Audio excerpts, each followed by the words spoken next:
Hello friend, નમસ્તે. હું કિંદર ખડિયા સાગર બધા સાથી મિત્રોનું આપણા યુટ્યુબ ચેનલ સ્મિથ CS ઇન્ફોમાં સ્વાગત કરું છું. ભારત સરકારે PMAY અર્બન 2.0 નો બીજો ફેઝ ચાલુ કરી દીધો છે. આ યોજના અંતર્ગત શહેરી વિસ્તારમાં રહેતા ઘર વિહોણા લોકોને પોતાનું ઘર મળી રહે તે માટે પ્રધાનમંત્રી આવાસ યોજના ચલાવવામાં આવી રહી છે. કોણ કોણ આ યોજનાનો લાભ લઈ શકે છે? આ યોજનાનો લાભ લેવા માટે શું શું પાત્રતા જોશે? ક્યાં ક્યાં ડોક્યુમેન્ટની જરૂરિયાત રહેશે? અને પ્રધાનમંત્રી આવાસ યોજનામાં કેવી રીતે ઓનલાઈન ફોર્મ ભરીશું? તેની સંપૂર્ણ માહિતી આ વિડીયોમાં જોશું. તો ચેનલ ઉપર તમે નવા હોય તો ચેનલને સબસ્ક્રાઇબ કરી લેજો અને બેલ આઇકન દબાવી દેજો, જેથી કરીને આવા જ માહિતીસભર વિડીયોના નોટિફિકેશન તેમજ સરકારી યોજનાકીય માહિતી સૌથી પહેલા તમને મળતી રહે. તો વધારે સમય ના લેતા આપણે કરીએ વિડીયોની શરૂઆત.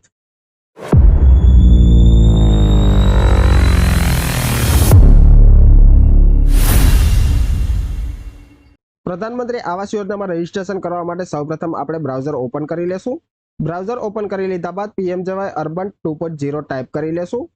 આટલું ટાઈપ કરી લીધા બાદ સર્ચ કરી લેશું. સર્ચ કરતાની સાથે જ PMAY અર્બનની ઓફિશિયલ સાઇટ આપણી સામે શો થઈ જશે, તો આપણે તેને ઓપન કરી લેશું.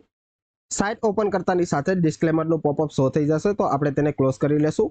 પ્રધાનમંત્રી આવાસ યોજના શહેરીના ઓફિશિયલ પોર્ટલ ઉપર આપણે પહોંચી ગયા છે.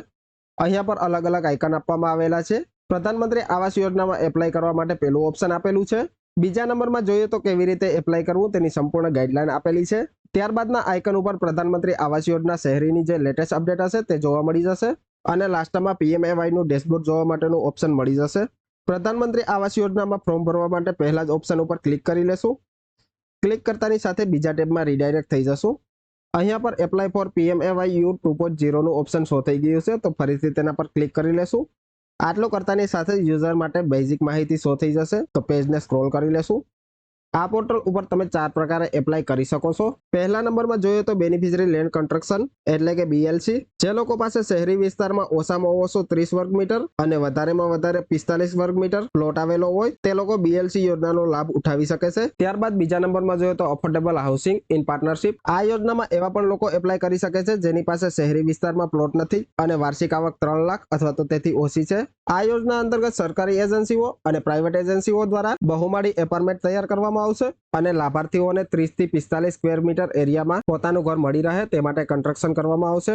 આ બંને યોજનાઓનો લાભ EWS શ્રેણીમાં આવતા તમામ લોકો લઈ શકે છે. ત્રીજા નંબરની યોજના જોઈએ તો અફોર્ડેબલ રેન્ટલ હાઉસિંગ, ટૂંકમાં કહીએ તો ARS. આ યોજના એવા લોકો માટે ખૂબ જ મહત્વપૂર્ણ છે જે અત્યંત ગરીબ પરિસ્થિતિમાં જીવન નિર્વાહ કરી રહ્યા છે. જે લોકો શહેરી વિસ્તારમાં લારી ગલ્લો અથવા તો રિક્ષા ચલાવે છે અથવા તો પ્લમ્બરનું કામ કરે છે, ટૂંકમાં કહીએ તો મજૂરી કામ કરતા તમામ લોકો આ યોજનાનો લાભ લઈ શકે છે. આ યોજના અંતર્ગત મજૂરી કામ કરતા લોકો તેમજ ભાડેથી રહેતા લોકોને ખૂબ જ સસ્તા ભાડામાં મકાન આપવામાં આવે છે. ત્યારબાદ લાસ્ટમાં જોઈએ તો ઇન્ટરેસ્ટ સબસિડી સ્કીમ એટલે કે ISS.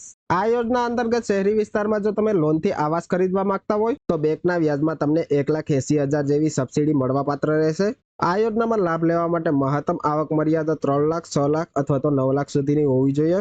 આ યોજનાનો લાભ EWS, LIG અને MIG ત્રણેય કેટેગરીના લોકો લઈ શકે છે. પ્રધાનમંત્રી આવાસ યોજનાની જે પેટા યોજનાઓ છે તેની સંપૂર્ણ માહિતી આપણે જોઈ લીધી છે. તેમ છતાં પણ તમને કોઈ પ્રશ્ન રહેતો હોય તો કોમેન્ટ સેશનમાં જરૂર જણાવજો. અમે તેનું સોલ્યુશન કરવા પૂરો પ્રયત્ન કરીશું. હવે પ્રોસેસમાં આગળ વધવા માટે ક્લિક ટુ પ્રોસીડ પર ક્લિક કરીશું. આ પેજમાં જોઈએ તો ડોક્યુમેન્ટ રિક્વાયર્ડ એટલે કે કયા કયા ડોક્યુમેન્ટની જરૂરિયાત રહેશે તે અહીંયા પર દર્શાવેલા છે.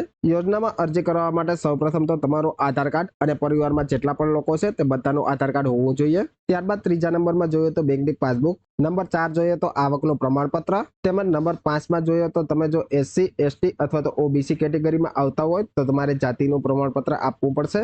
અને લાસ્ટમાં જોઈએ તો જમીન રેકોર્ડ. જમીન દસ્તાવેજની જરૂરિયાત એ જ લોકોને પડશે જે લોકો BLC યોજનામાં અરજી કરવા માંગે છે. હવે આપણે પ્રોસીડ પર ક્લિક કરી અને આગળ વધીશું. ઇલિજિબિલિટી ચેક એટલે કે તમારી યોગ્યતા તપાસવા માટે ડિટેલ ફિલઅપ કરવાની રહેશે, જેમાં અહીંયા પર આપણે વાર્ષિક આવક ટાઈપ કરી લેશું. તમારી વાર્ષિક આવક 3 લાખ રૂપિયા અથવા તો તેથી ઓછી હોવી જોઈએ. ત્યારબાદ અહીંયા પર 3 પેટા યોજના દર્શાવવામાં આવેલી છે. પેટા યોજનાની માહિતી આપણે આગળ જોઈ તે મુજબ તમે જે યોજનામાં લાભ લેવા માંગો છો તે યોજના સિલેક્ટ કરી લેવાની રહેશે. ત્યારબાદ જોઈએ તો શું પૂરા ભારતમાં તમારે કોઈ પણ જગ્યાએ પાકું મકાન આવેલું છે, તો અહીંયા પર આપણે નો પર ક્લિક કરી લેશું. લાસ્ટમાં જોઈએ તો છેલ્લા 20 વર્ષમાં કેન્દ્ર સરકાર અથવા તો રાજ્ય સરકારની કોઈ પણ હાઉસિંગ સ્કીમમાં લાભ લીધેલો છે, તો અહીંયા પર પણ આપણે નો પર ક્લિક કરી લેશું. ત્યારબાદ ઇલિજિબિલિટી ચેક ઉપર ક્લિક કરી લેશું. આટલું કરતાની સાથે જ કન્સર્ન ફોર આધાર ઓથેન્ટિકેશનના પેજ ઉપર આપણે પહોંચી ગયા છે. અહીંયા પર લાભાર્થીનો આધાર કાર્ડ નંબર ટાઈપ કરી લેવાનો રહેશે અને સેમ આધાર કાર્ડ મુજબ જ અહીંયા પર નામ ટાઈપ કરી લેવાનું રહેશે. આટલું કરી લીધા બાદ ટર્મ એન્ડ કન્ડિશન એગ્રી કરીશું અને જનરેટ ઓટીપી પર ક્લિક કરીશું. ક્લિક કરતાની સાથે જ આધારમાં રજિસ્ટર મોબાઈલ નંબર ઉપર એક ઓટીપી આવશે. તે ઓટીપી અહીંયા પર આપણે ફિલઅપ કરી લેવાનું રહેશે. ઓટીપી ટાઈપ થઈ ગયા બાદ સબમિટ પર ક્લિક કરીશું. ક્લિક કરતાની સાથે જ બેનિફિશરી સર્વે ફોર્મ આપણી સામે શો થઈ જશે. તો આપણે પેજને સ્ક્રોલ કરી લેશું. પેટા યોજના આધાર કાર્ડ મુજબ નામ અને આધાર નંબર શો થઈ ગયો છે. ત્યારબાદ લાભાર્થી પાસે પાન કાર્ડનો નંબર હોય તો અહીંયા પર ટાઈપ કરી લેવાનો રહેશે. ત્યારબાદ લાભાર્થીની જન્મ તારીખ સિલેક્ટ કરી લેશું. જન્મ તારીખ સિલેક્ટ થઈ ગયા બાદ પેજને સ્ક્રોલ કરી લેશું. સિલેક્ટ જેન્ડર, જેમાં લાભાર્થીનું જે પણ જેન્ડર હોય તે આપણે સિલેક્ટ કરી લેવાનું રહેશે. ત્યારબાદ જોઈએ તો મેરિટિયલ સ્ટેટસ, તો મેરિટિયલ સ્ટેટસ પણ સિલેક્ટ કરી લેશું. મેરિટિયલ સ્ટેટસ સિલેક્ટ થઈ ગયા બાદ લાભાર્થીના પિતાનું પૂરું નામ અહીંયા પર ટાઈપ કરી લેવાનું રહેશે, જે સેમ આધાર કાર્ડ મુજબ ટાઈપ કરવાનું રહેશે. ત્યારબાદ લાભાર્થીના પિતાનો આધાર કાર્ડ નંબર અહીંયા પર ટાઈપ કરી લેવાનો રહેશે. હવે સેમ આધાર કાર્ડ મુજબ લાભાર્થીના માતાનું નામ અહીંયા પર ટાઈપ કરી લેવાનું રહેશે. ત્યારબાદ લાભાર્થીના માતાનો આધાર નંબર અહીંયા પર ફિલઅપ કરી લેશું. ત્યારબાદ લાભાર્થીનો જે વ્યવસાય છે તે અહીંયાથી સિલેક્ટ કરી લેવાનો રહેશે. આટલું કરી લીધા બાદ પેજને સ્ક્રોલ કરી લેશું. વ્યવસાયમાં આપણે લેબર સિલેક્ટ કરી લીધું છે. ત્યારબાદ પેટા વ્યવસાય અહીંયાથી સિલેક્ટ કરી લેશું. ત્યારબાદ જોઈએ તો એજ્યુકેશન ક્વોલિફિકેશન, તો જે પણ લાભાર્થીએ અભ્યાસ કરેલો હોય તે આપણે સિલેક્ટ કરી લેવાનું રહેશે. કાસ્ટ કેટેગરી ઓલરેડી સિલેક્ટ થયેલી છે, ઈડબ્લ્યુએસ, તો આપણે આગળ વધીશું. ત્યારબાદ આપણે પેજને સ્ક્રોલ કરી લેશું. આવક અહીંયા પર દર્શાવેલી છે. ત્યારબાદ ચૂઝ ફાઇલ પર ક્લિક કરી અને આપણું જે આવકનું પ્રમાણપત્ર છે તે અહીંયા પર અપલોડ કરી દેવાનું રહેશે. ત્યારબાદ જોઈએ તો રિલીજન, તો આપણો જે પણ ધર્મ હોય તે સિલેક્ટ કરી લેવાનું રહેશે. ત્યારબાદ ફરીથી પેજને આપણે સ્ક્રોલ કરી લેશું. અહીંયા પર લાભાર્થીએ પીએમ સન્માન નિધિ, શ્રમિક કામદાર, આંગણવાડી કાર્યકર અથવા તો પીએમ વિશ્વકર્મા જેવી યોજનાઓનો લાભ લીધેલ હોય તો યસ કરવાનું રહેશે અથવા તો નો પર ક્લિક કરી લેશું. ત્યારબાદ જોઈએ તો કાસ્ટ કેટેગરી, જેમાં તમારી જાતિ મુજબ કેટેગરી સિલેક્ટ કરી લેવાની રહેશે. જાતિ સિલેક્ટ કરી લીધા બાદ જાતિનું પ્રમાણપત્ર અહીંયા પર ચૂઝ ફાઇલ કરી અને આપણે અપલોડ કરી લેશું.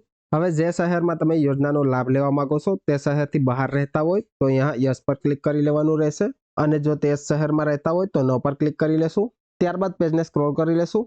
અહીંયા પર આપણું હાલનું એડ્રેસ અને પરમિનન્ટ એડ્રેસ બંને ટાઈપ કરી લેવાનું રહેશે. એડ્રેસ ટાઈપ થઈ ગયા બાદ પેજને સ્ક્રોલ કરી લેશું. અહીંયા પર જે સિટીમાં આપણે આવાસ માટે એપ્લાય કરી રહ્યા છે તેનું લોકેશન સિલેક્ટ કરવાનું રહેશે. તો પહેલા તો આપણે સ્ટેટ સિલેક્ટ કરી લેશું. રાજ્ય સિલેક્ટ થઈ ગયા બાદ જિલ્લો સિલેક્ટ કરી લેશું. ત્યારબાદ આપણું જે પણ સિટી હોય તે સિલેક્ટ કરી લેવાનું રહેશે. તમારા વિસ્તારમાં એએસપી પ્રોજેક્ટ ચાલુ હોય અને જો તમને ખ્યાલ હોય તો તમારે યસ કરી લેવાનું રહેશે અને જો તમને ખ્યાલ ના હોય તો નો પર ક્લિક કરીશું. ત્યારબાદ પેજને સ્ક્રોલ કરી લેશું. ત્યારબાદ જેટલા વર્ષથી તમે તે સિટીમાં રહેતા હોય તે અહીંયા પર ટાઈપ કરી લેવાનું રહેશે. હવે જે હાલના સરનામા પર રહો છો તે ઘર પોતાનું હોય તો ઓનર પર ક્લિક કરી લેશું અને જો રેન્ટ પર લીધેલું હોય તો રેન્ટ પર ક્લિક કરી લેશું. ત્યારબાદ ફરીથી પેજને સ્ક્રોલ કરી લેશું. જો તમારું ઘર પથ્થરનું બનેલું હોય તો પહેલા નંબરમાં ક્લિક કરી લેવાનું રહેશે અને જો માટી અને પથ્થરનું બનેલું હોય તો બીજા નંબરમાં ક્લિક કરી લેવાનું રહેશે. જો તમારું ઘર વાંસ અને કાંસથી બનેલું હોય તો લાસ્ટનું ઓપ્શન સિલેક્ટ કરી લેવાનું રહેશે. ત્યારબાદ તમારા ઘરની છત કઈ પ્રકારની છે તે અહીંયાથી સિલેક્ટ કરી લેવાનું છે, જેમાં આપણે બીજા નંબરનું સિલેક્ટ કરી લેશું. હવે પેજને સ્ક્રોલ કરી લેશું. અહીંયા પર ફેમિલી મેમ્બરની ડિટેલ શો થઈ ગઈ છે. જો તમારા રેશન કાર્ડમાં વધારે ફેમિલી મેમ્બર હોય તો તેની ડિટેલ અહીંયા પર તમે ટાઈપ કરી શકો છો અને વધારે ફેમિલી મેમ્બર એડ કરવા માટે અહીંયા પર એડનો ઓપ્શન છે, તેના ઉપર આપણે ક્લિક કરી લેવાનું રહેશે. આટલું કરી લીધા બાદ પેજને સ્ક્રોલ કરી લેશું. ત્યારબાદ બેંકની ડિટેલ અહીંયા પર ફિલઅપ કરી લેવાની રહેશે, જેમાં લાભાર્થીનો એકાઉન્ટ નંબર. ત્યારબાદ કન્ફર્મ કરવા માટે ફરી એક વખત લાભાર્થીનો એકાઉન્ટ નંબર ટાઈપ કરી લેશું. ત્યારબાદ લાભાર્થીની બેંકનો આઈએફસી કોડ ટાઈપ કરી અને ગેટ બેંક ડિટેલ ઉપર ક્લિક કરીશું. આટલું કરતાની સાથે બેંકનું નામ અને શાખાનું નામ શો થઈ જશે. ત્યારબાદ આપણે પેજને સ્ક્રોલ કરી લેશું. લાસ્ટમાં જોઈએ તો પીએમજેવાય યોજના, પીએમ સૂર્યઘર યોજના, ઉજ્જવલા યોજના વગેરેમાં જો લાભાર્થીએ લાભ લીધેલો હોય તો યસ કરી લેવાનું રહેશે અને જો ના લીધેલો હોય તો નો પર ક્લિક કરી લેશું.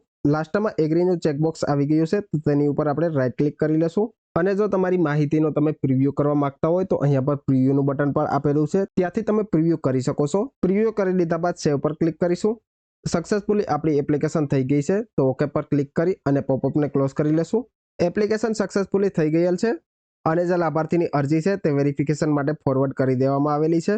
લાભાર્થીની અરજીને ઓનલાઈન ટ્રેક કરવા માટે અહીંયા પર એપ્લિકેશન આઈડી શો થઈ ગઈ છે, જેનાથી લાભાર્થી પોતાનું સ્ટેટસ ચેક કરી શકશે અને જો કોઈ વધારાની માહિતી જોતી હોય તો જે તે શહેરના અર્બન લોકલ બોડીનો સંપર્ક કરવાનો રહેશે, એટલે કે યુએલબીનો સંપર્ક કરવાનો રહેશે. ત્યારબાદ લાસ્ટમાં જોઈએ તો વધારે માહિતી માટે તમે પીએમએવાય U2.0 ના ઓફિશિયલ પોર્ટલની મુલાકાત લઈ શકો છો. લાસ્ટમાં અરજી પ્રિન્ટ કરવાનું ઓપ્શન છે તો પ્રિન્ટ પર ક્લિક કરી લેશું. સક્સેસફુલી પ્રધાનમંત્રી આવાસ યોજનામાં લાભાર્થીનું રજીસ્ટ્રેશન થઈ ગયું છે. જે તે શહેરની નગરપાલિકા અથવા તો મહાનગરપાલિકા દ્વારા અરજીની ખરાઈ કરવામાં આવશે. અરજીની ખરાઈ થઈ ગયા બાદ જે પ્રમાણે આવાસ અવેલેબલ હશે તે મુજબ લાભાર્થીની અરજીને આગળ વધારવામાં આવશે. અરજીને એપ્રુવલ મળી ગયા બાદ બાંધકામ ચાલુ કરવાનું રહેશે, જે 12 થી 18 માર્ચમાં પૂરું કરવાનું રહેશે. જે પ્રમાણે આવાસની કામગીરી આગળ વધશે તે પ્રમાણે 3 હપ્તામાં લાભાર્થીને સહાય ચૂકવવામાં આવશે. આ સહાય ડીબીડીના માધ્યમથી સીધી જ લાભાર્થીના બેંક એકાઉન્ટમાં ટ્રાન્સફર કરવામાં આવશે. પ્રથમ હપ્તામાં 40% રકમ ફાળવવામાં આવશે, એટલે કે 1 લાખ રૂપિયા. બીજા હપ્તામાં ફરીથી 40% રકમ ફાળવવામાં આવશે અને ત્રીજા હપ્તામાં 20% સહાય ફાળવવામાં આવશે. આમ કુલ મળીને આવાસ પૂર્ણ થયા સુધીમાં 2,50,000ની સહાય મળવાપાત્ર રહેશે. આ વિડીયોમાં પ્રધાનમંત્રી આવાસ યોજના વિશેની સંપૂર્ણ માહિતી જોઈ. જો વિડીયો તમને પસંદ આવ્યો હોય તો વિડીયોને લાઇક કરી દેજો, તેમજ તમારા કુટુંબીજનો અને ફ્રેન્ડ સર્કલમાં શેર કરી દેજો. અને હજુ પણ તમે ચેનલને સબસ્ક્રાઇબ ના કરેલું હોય તો ફટાફટ ચેનલને સબસ્ક્રાઇબ કરી લેજો, જેથી કરીને આવનારા તમામ વિડીયોના નોટિફિકેશન તેમજ સરકારી યોજનાકીય માહિતી સૌથી પહેલા તમને મળતી રહે. આ વિડીયોમાં આટલું જ. હવે મળીશું નેક્સ્ટ વિડીયોમાં નવી જ માહિતી સાથે. Thank you friend.